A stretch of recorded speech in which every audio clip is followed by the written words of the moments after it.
This is our new 46-455 Midi lathe. And the neat thing about this product, it retails for $499. It's laden with a lot of features. One of the things that you'll first recognize when you look at this, it's a 5-speed design. The belt has 4 grooves in the pulley, which gives you great power transfer. And it's got a patented feature, and that patented feature is how you change that belt.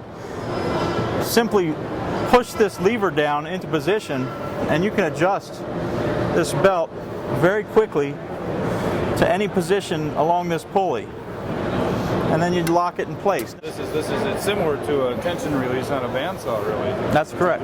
That's correct.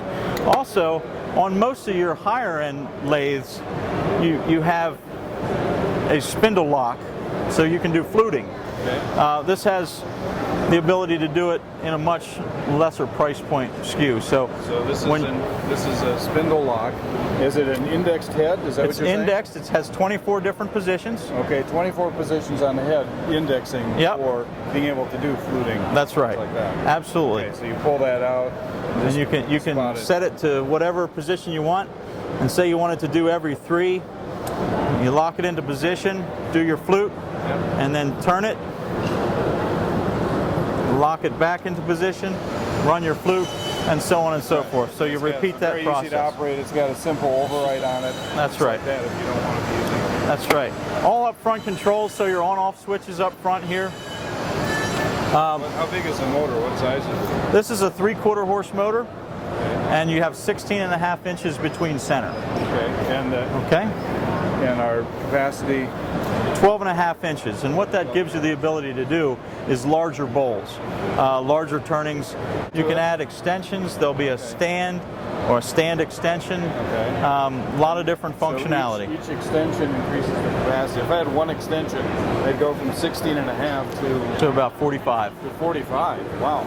This is our variable speed machine, and many of the same features that you see on the 46-455. This model is the 46-460, and again, you have that same patented belt changing system. And you're using the same V-groove style belt.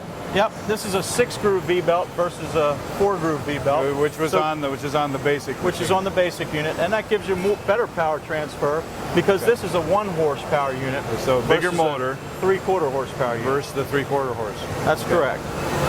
And the advantage of the AC motor over a DC motor is maximum torque, constant torque, no matter what the speed, correct? Yep, absolutely.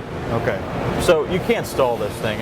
That's really what we're after. So you can be rotating at the slowest possible speed, and you will still be able to cut. With a sharp tool, you'll still be able to operate, make the cut. No problem. Very cool. What about the stand now? Now the stand is aftermarket, but you have the ability to put your tools in there. So for your most common tools, so I see some. You have you can see here holes for your most common tools. So in a given application, you see Don here has 6 tools. He could place them right below and continue to turn, stop, pull the next tool out, and finish. This is a 35-degree high ATB blade. Wow. So you can put that on either a slide, a miter saw, or put it on a table saw. A negative rake too. And it's a negative rake on that one. That's correct. Yep. And then this one is a negative 5-degree, but this is the same ATBR tooth pattern. This is great for like high-end woodworking guys that are doing like thick crown and they want 0 deflection in their plate.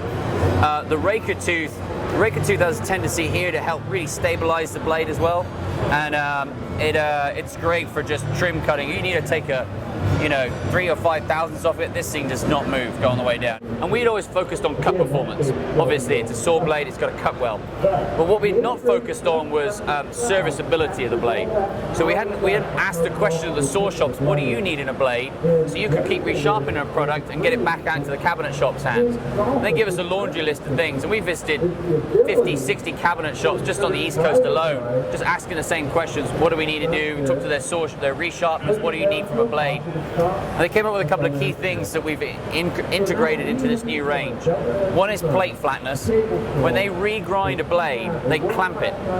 If your plate's not flat, then that is their orientation point. Any variation in that will be reflected in the quality of the regrind they can do. So we tightened up all of the specs and actually invested in some new processes to come up with an even flatter plate in the grinding process. Next thing they wanted was large carbide, obviously. But we asked, well, okay, we can put a bigger piece of carbide. What shape does it need to be? How big does it need to be? Where does it need to be? And they wanted it on the front and on the top. Because when you regrind, you take it off the top and off the front. Then the other important element was obviously resharpening data, giving them the pertinent information so they knew how to resharpen it. And then finally it was, they wanted a greater amount of what they call tip to body. So the difference between the edge of the tooth and the plate, they like a minimum of 20 thousandths worth of clearance. That enables you to, because every time you resharpen a blade, because you've got relief on this, the relief of the tooth to the blade gets slightly less and less and less and less every time. If you start low, you can only get a few resharpenings before zero really exactly, fast. and then the plate starts to burn. Yep. So there's manufacturers out there now. You'll see that they have a really thick plate, a really big piece of carbide, but no tip to body. It's great. It'll work once or twice, but then once you've resharpened it, where's all your clearance gone? So the range is.